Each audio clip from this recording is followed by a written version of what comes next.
అందరికీ నమస్కారం అండి. భగవద్గీత 4వ అధ్యాయము జ్ఞానయోగము 15వ శ్లోకము. ఏవం జ్ఞాత్వా కృతం కర్మ పూర్వైరపి ముముక్షుభిః కురు కర్మైవ తస్మాత్ త్వం పూర్వతరం కృతం. 15వ శ్లోకం. ఏవం జ్ఞాత్వా కృతం కర్మ పూర్వైరపి ముముక్షుభిః కురు కర్మైవ తస్మాత్ త్వం పూర్వతరం కృతం. శ్రీకృష్ణ పరమాత్మ అర్జునుడితో ఇలా చెప్తున్నారు.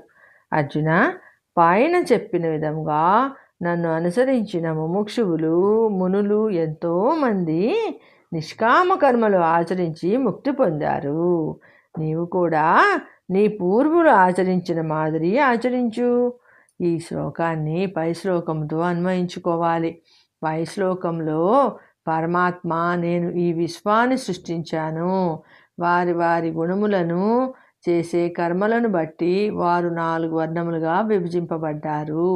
నేను అందరిలో ఆత్మస్వరూపుడుగా ఉన్నాను, కానీ నేను ఏ కర్మ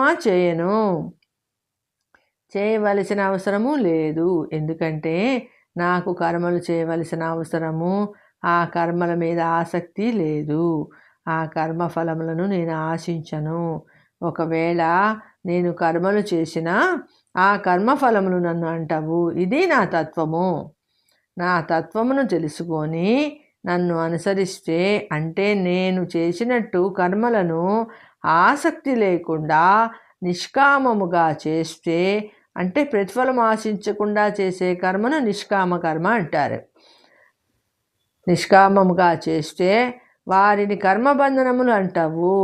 వారు నిరంతరము నా మాదిరి ఆనంద స్వరూపులుగా ఉంటారు.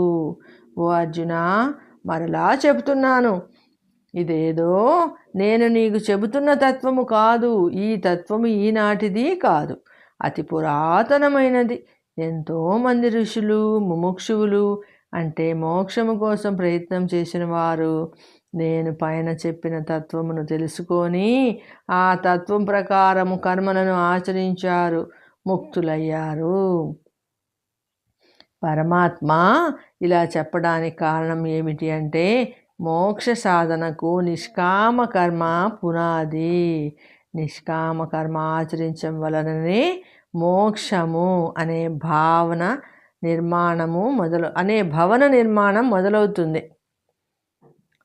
మోక్షము కావాలనుకునేవారు ముందు నిష్కామ కర్మ ఆచరించాలి. నిష్కామ కర్మ అంటే ప్రతిఫలం ఆశించకుండా చేసే కర్మ అని అర్థం చేసుకోవాలి, గుర్తుంచుకోవాలి.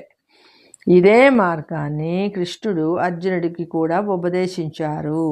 నీవు కూడా ఎటువంటి కోరికలు మమతానురాగములు లేకుండా అర్జున, ఎటువంటి ఫలితములను ఆశించకుండా, ఎటువంటి ఆసక్తి లేకుండా నీ స్వధర్మము, నీ కర్తవ్యమైన యుద్ధము చేసి కీర్తి గడించు అర్జున.